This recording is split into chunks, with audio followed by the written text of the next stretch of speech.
By the morning of August 5th, 1962, Marilyn Monroe was dead. The news would spread across the world within hours. Headlines would scream her name. Millions would mourn. But 24 hours earlier, none of this was certain. On August 4th, Marilyn Monroe was still alive. She was 36 years old. She was one of the most recognizable faces on the planet. She had survived childhood trauma, failed marriages, and the relentless machinery of Hollywood. She had been desired, worshipped, and exploited in equal measure. But on this day, she was alone. The house in Brentwood, Los Angeles, was quiet. The phone rang several times. Some calls were answered, others were not. By nightfall, the curtains were drawn. The light stayed on in certain rooms. No one saw her leave. No one heard her scream. When the sun rose on August 5th, Marilyn Monroe was found in her bedroom. The official cause of death would be listed as probable suicide, barbiturate overdose. But the details surrounding her final hours would spark decades of speculation, investigation, and doubt. What happened in that house? Who spoke to her last? What did she know? What was she afraid of?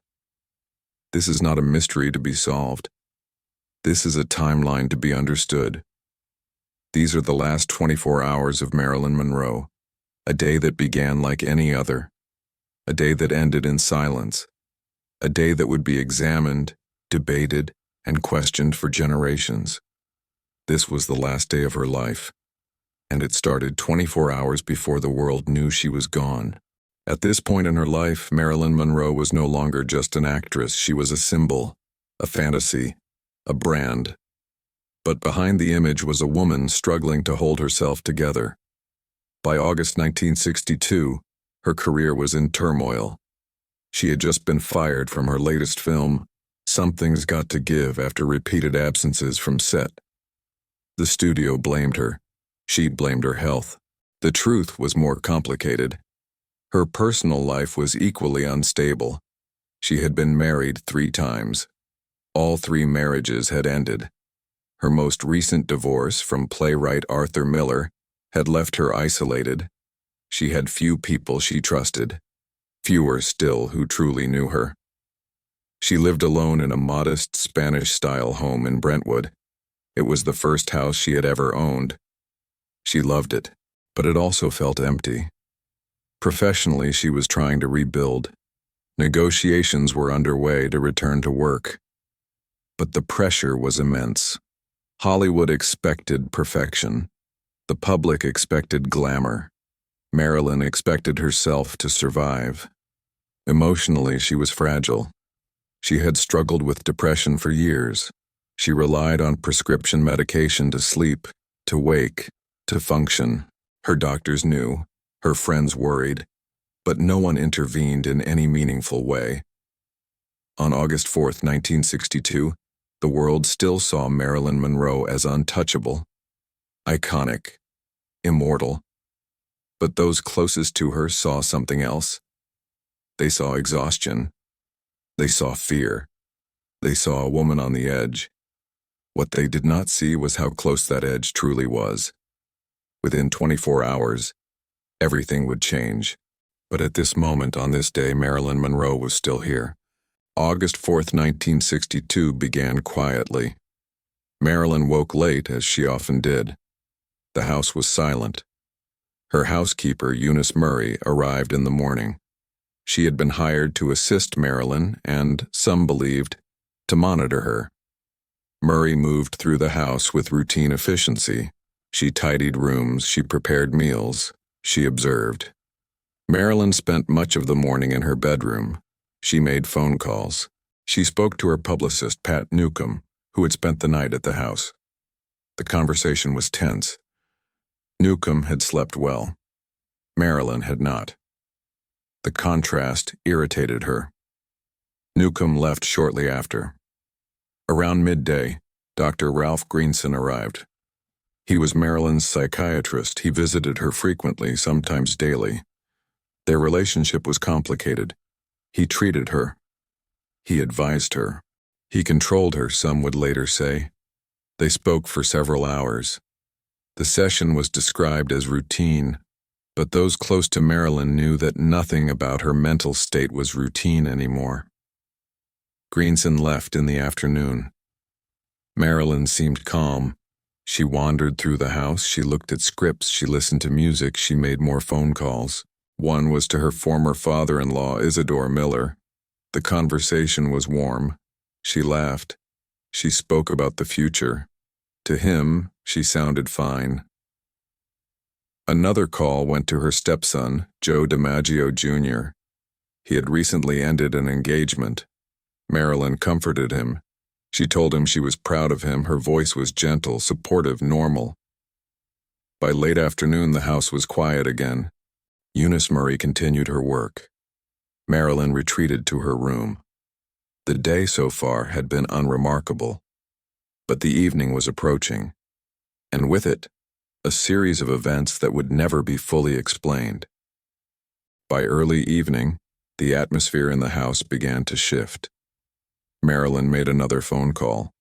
This one was to Peter Lawford, actor and brother-in-law to President John F. Kennedy. Lawford was hosting a dinner party that night. He invited Marilyn to join. She declined. Her voice, he would later say, sounded strange, slurred, distant. She told him she felt tired. She said something about saying goodbye. Lawford grew concerned. He asked if she was all right. She did not answer directly. The call ended abruptly. Lawford immediately tried calling back. No answer. He contacted his manager. He contacted others. But no one went to the house, not yet. Around the same time, Dr. Greenson received a call from Eunice Murray. She told him Marilyn seemed depressed. He returned to the house. It was unusual for him to visit twice in one day. He found Marilyn in her bedroom. They spoke. He later described her as despondent but not suicidal. He stayed for a short time. Then he left. Before leaving, he instructed Murray to stay close, to watch her. Murray agreed. Dr. Greenson drove home. He believed the situation was under control. Meanwhile, Marilyn continued to make calls. She spoke to friends. She spoke to acquaintances. Some conversations were brief. Others lasted longer. Her mood seemed to fluctuate. At times she sounded cheerful. At others resigned. One friend later recalled that Marilyn mentioned feeling abandoned. Another said she talked about starting fresh. The contradictions were not unusual. Marilyn often masked her pain with optimism. But tonight, the mask was slipping. By 8 p.m., the house was dim. The phone stopped ringing. Eunice Murray moved quietly through the hallway. Marilyn's bedroom door was closed. The light beneath it was still visible. Everything seemed calm, but something had already begun to go wrong. Around 10 p.m., Eunice Murray noticed the light still on beneath Marilyn's bedroom door. She knocked softly. No response. She called out. Still nothing. Murray later stated she did not find this alarming. Marilyn often locked her door. She valued privacy. Murray returned to her own room and waited. But unease began to settle. Sometime after midnight, Murray woke. She checked the hallway again. The light was still on. The door was still locked. This time she felt something was wrong. She walked outside and looked through Marilyn's bedroom window. The curtains were drawn, but she could see inside. Marilyn was lying on the bed, motionless. Murray immediately called Dr. Greenson. He arrived within minutes. He broke the window to enter the room. What he found would be described in clinical terms. Marilyn Monroe was lying face down on her bed. She was naked. The phone was clutched in her hand. There were empty pill bottles on the nightstand. Dr. Greenson checked for vital signs. There were none. He then called Dr. Hyman Engelberg, Marilyn's personal physician. Engelberg arrived shortly after. He officially pronounced her dead. The time was approximately 3:30 a.m., but this created an immediate problem. If Murray had discovered something was wrong around midnight, why had it taken over 3 hours to call for help? And why were the police not contacted until 4:25 a.m.? The timeline did not align. Questions began forming even before the sun rose. Inside the house, the scene was being secured. Outside, the world still slept. For a few more hours, Marilyn Monroe's death remained a secret. But soon everything would be exposed and nothing would ever be clear again. By dawn, the police had arrived. The house was sealed. Officers began documenting the scene. Photographs were taken. Evidence was collected. But already inconsistencies were emerging. The position of the body, the lack of a drinking glass, the arrangement of pill bottles, details that did not fit the narrative of a simple overdose. News of Marilyn's death broke shortly after 8 a.m. Radio stations interrupted programming. Newspapers scrambled to print special editions. Within hours, the world knew. The reaction was immediate and overwhelming. Fans gathered outside her home. Some wept. Others stood in stunned silence.